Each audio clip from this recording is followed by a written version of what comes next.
Ну вот ты и дома. Снова. На кухне хлопотали старшие сестры Лида и Неля, громко переговариваясь друг с другом. Их голоса звучали тепло и уютно, несмотря на прожитые годы и трудности.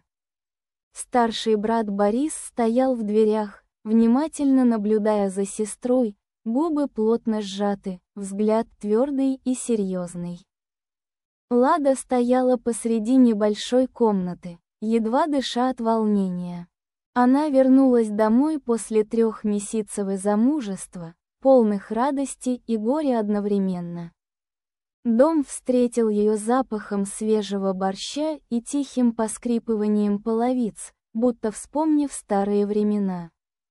Мать Клавдия сидела возле окна, глаза ее были усталыми, руки дрожали, перебирая спицы связанным носком. Отец Алексей лежал на диване, тяжело вздыхая, стараясь спрятать взгляд от дочери. И вдруг случилось чудо. Под сердцем ее пробежалась тихая волна тепла, легкий толчок дал ей почувствовать новую жизнь внутри себя. Маленькая Кирочка впервые показала свою живость, напомнив о своем существовании мягкой дрожью. Слезы полились сами собой, застлав глаза мутной пеленой печали и счастья одновременно. Воспоминания нахлынули внезапно, больно кольнув душу острым жалом тревоги. Будущее стояло перед глазами туманным облаком сомнений и страхов. Но теперь уже другой голос звучал там, маленький и настойчивый, обещавший свет впереди кромешной тьмы. Что будет дальше? Но никто ей не ответил. Только ветер за окном шумел листьями сирени, качаясь туда-сюда, точно повторяя ритм незримых нитей, связывающих прошлое и будущее, родителей и детей, любовь и боль.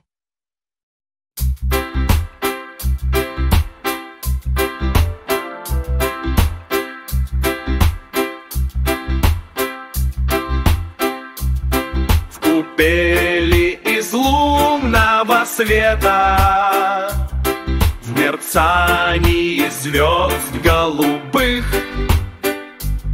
сплетались незримые нити судьбы дорог неземных.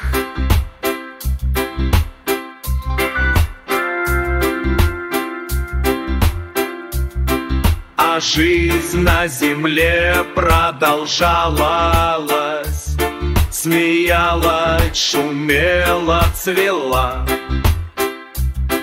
Им долгие годы казалось, что вечность над ними прошла.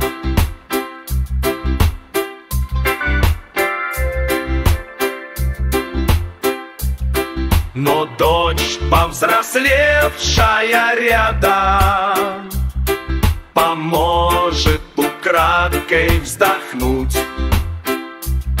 Небес голубые наряды земной облегчат жизни путь.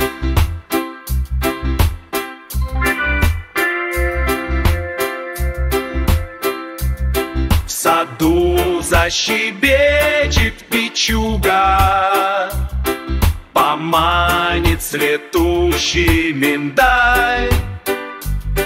Ты снова увидишь подругу, забудешь про грусть и печаль.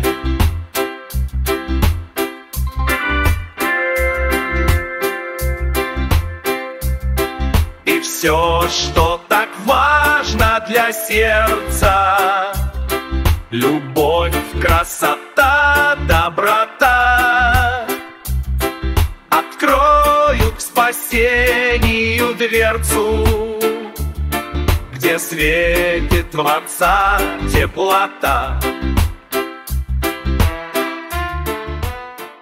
Дом Саманны стоял молчаливый и такой тесный, будто старый друг застыл в ожидании. 2 комнаты на 7 душ теснились семьи почти физически, но, несмотря ни на что, тепло очага растекалось по комнатам подобно лучам солнца сквозь узкое оконце. Когда-то давно дом был построен отцом, сильным и суровым человеком, умело распоряжающимся инструментами и деревянными брусьями. Но теперь, после долгих лет непогоды и житейского ветра, дом немного осел, потеряв прежнюю упругость стен, окутанных влажной свежестью штукатурки. Пол медленно покрывался тонким слоем пыли, принесенной ветром вместе с воспоминаниями о ремонте. Окна смотрели пустым, задумчивым взглядом в палисадник, окруженный буйством цветов. Там росли пышные пионы, робко раскрывали лепестки нарциссы, звали своей ароматной сладостью тюльпаны и лилии, сверкавшие белоснежными чашечками среди зелени листьев. Казалось, цветы ждали кого-то важного, возможно, даже хозяина дома, который давно уже покинул родные края. На участке хозяйничала старшая сестра Лида, высокая женщина с волнистыми волосами цвета спелого хлеба.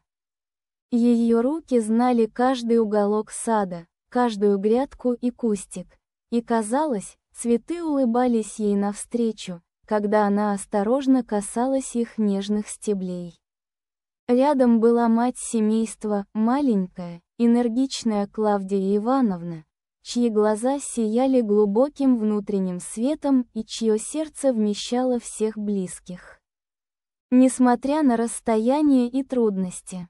И вот однажды дверь распахнулась неожиданно широко, впустив солнечный свет и девушку с тяжелым животом, едва заметным за складками платья.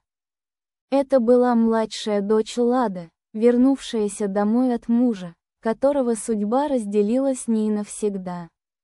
Она стояла перед домом, ее взгляд остановился на цветущем саду, напоенном ароматом весны и материнского тепла. Этот миг, наполненный одновременно радостью возвращения и грустью утраты, повис в воздухе, став частью истории старого дома, покрытого жизнью и временем. Дом с Аманной стоял молчаливый и такой тесный, будто старый друг застыл в ожидании. 2 комнаты на 7 душ теснились.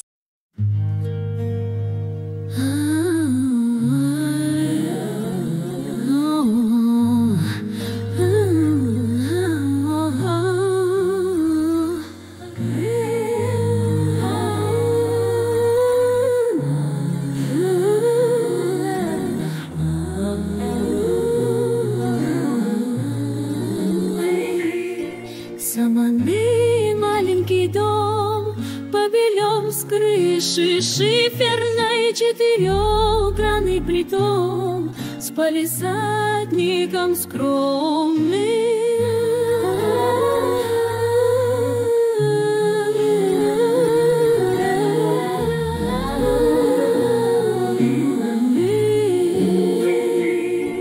Там тюльпаны, нарцисс и пионы, и лилии персидской сирени, капристал истинным временем.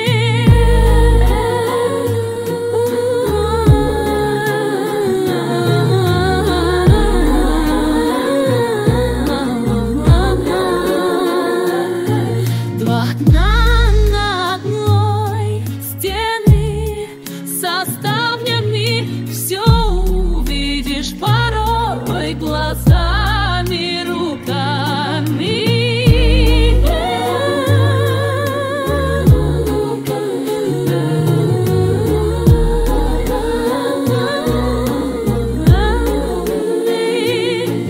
Угловой дом на улице, заборы, калитка. Я люблю, как безумница, сюда приходить.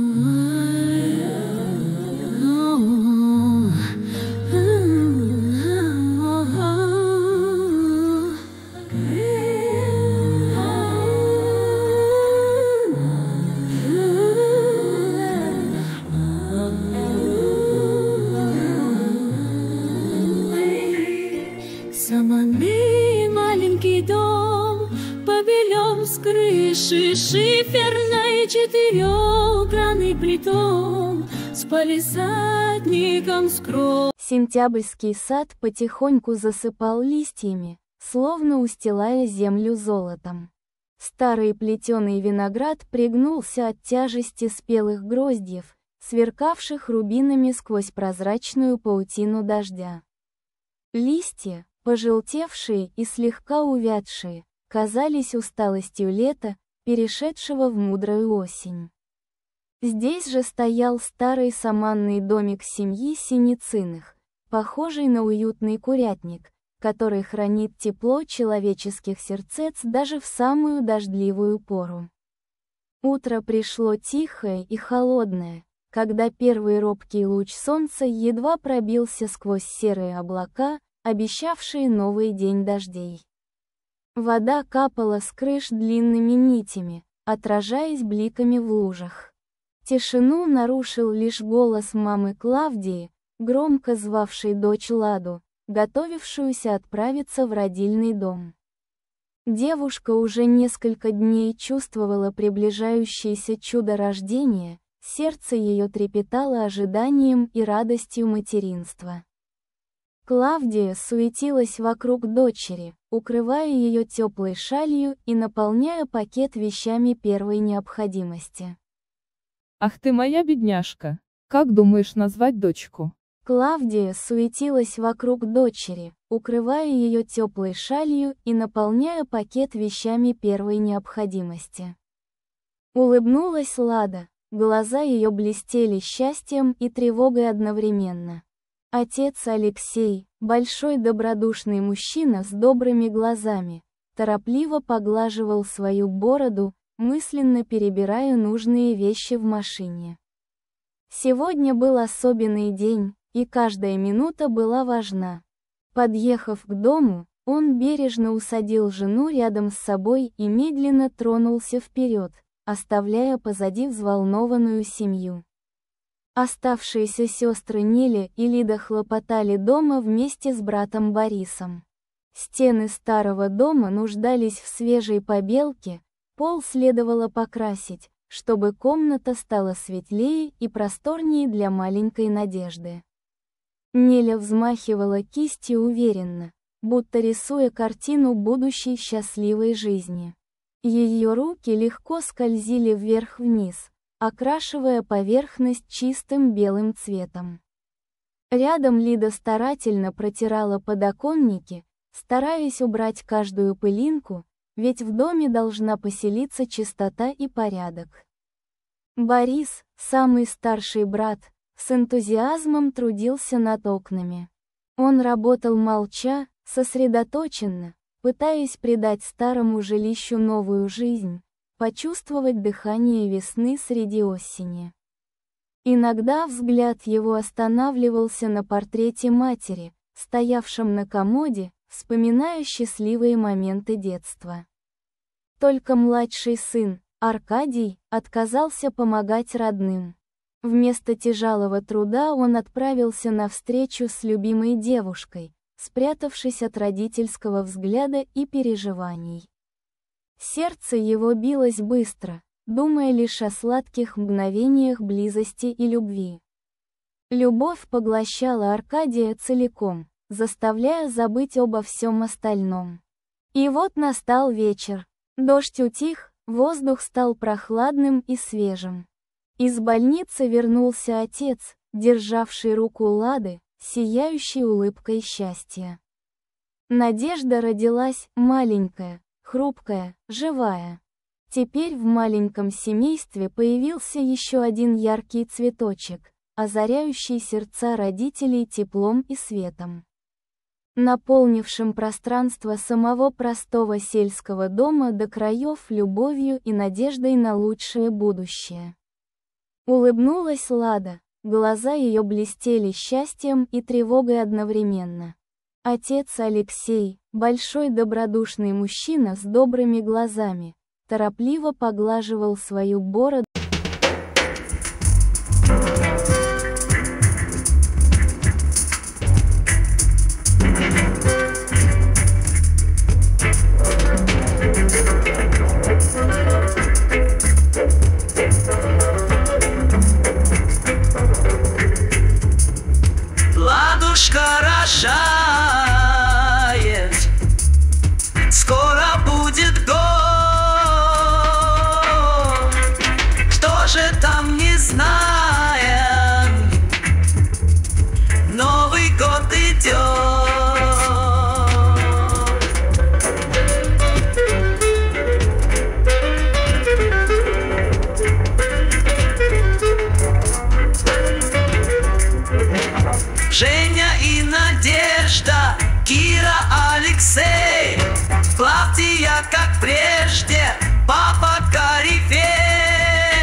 даже сам дружок.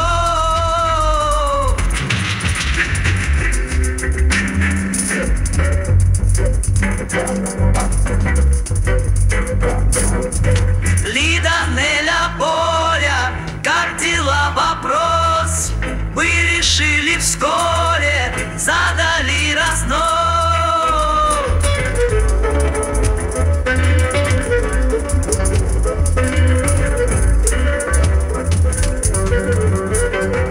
Аркадий с Диной, там, где дочь живет, есть еще причина, что он к ней идет.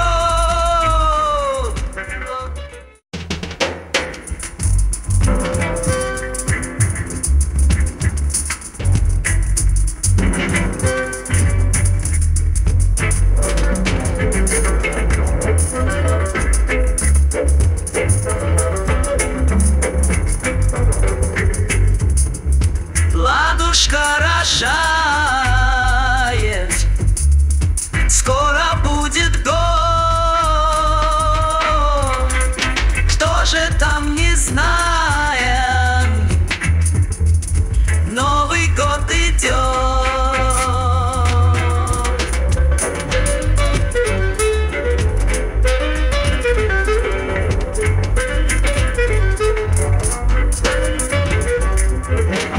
Женя и Надежда, Кира, Алексей, Клавдия, как прежде, папа. Раннее утро. Сквозь распахнутое окно веяло прохладой степи, мягким ароматом полыни и влажным дыханием утра.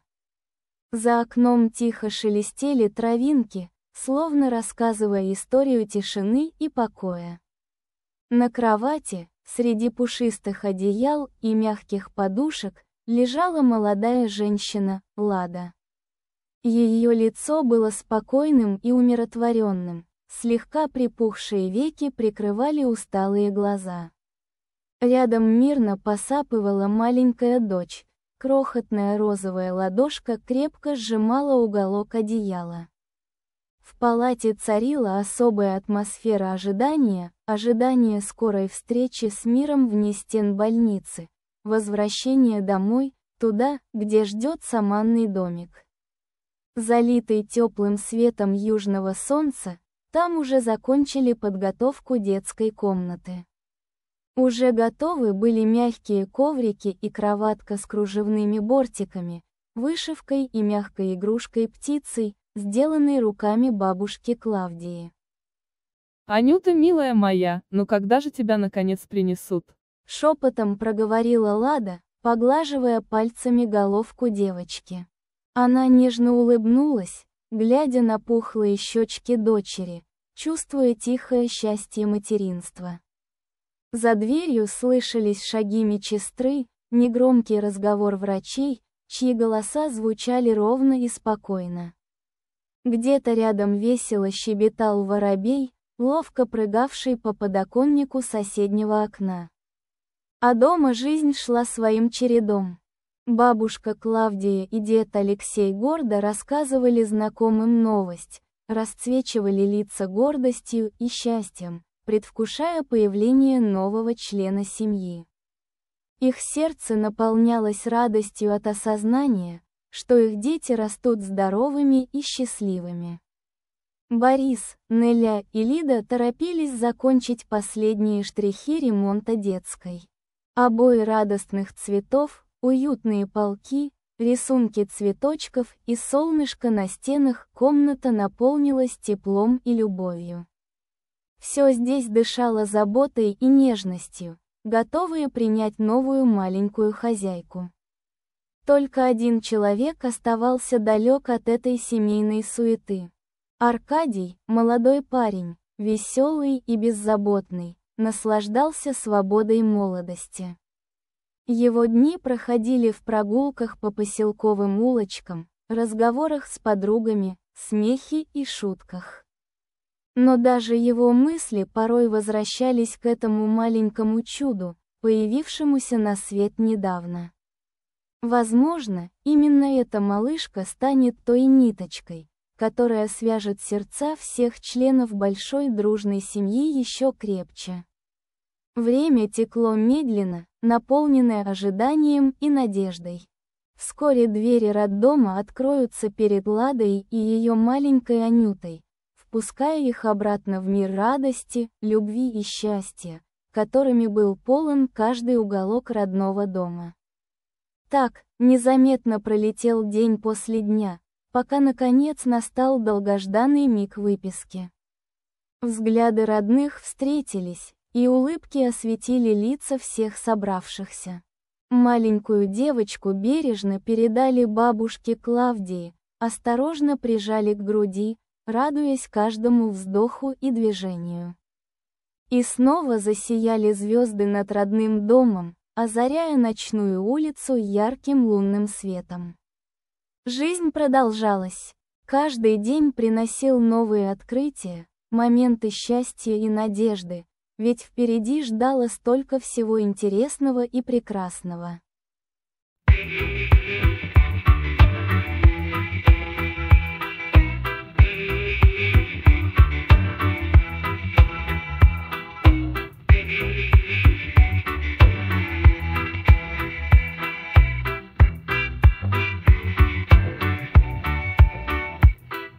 Раннее утро, прохлада степная, дует в раскрытые окна больницы, нежность песчаного ветра шальная, свежесть июньской травы и душицы.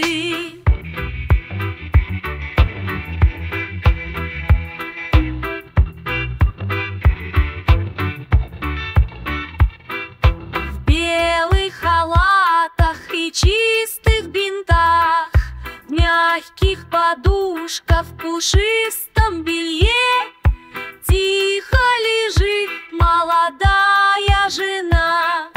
Лада и дочь прикорнула на ней.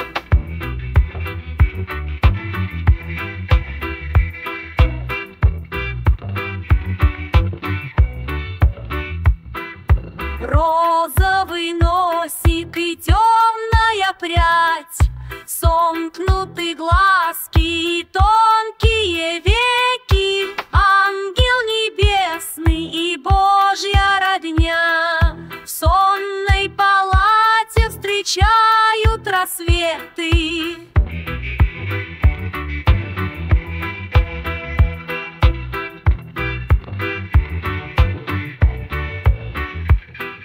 Женское тело устало от мук, от операций, от боли и крови. Дочка уснула, обнявши за грудь, держит ладошка ее наготове.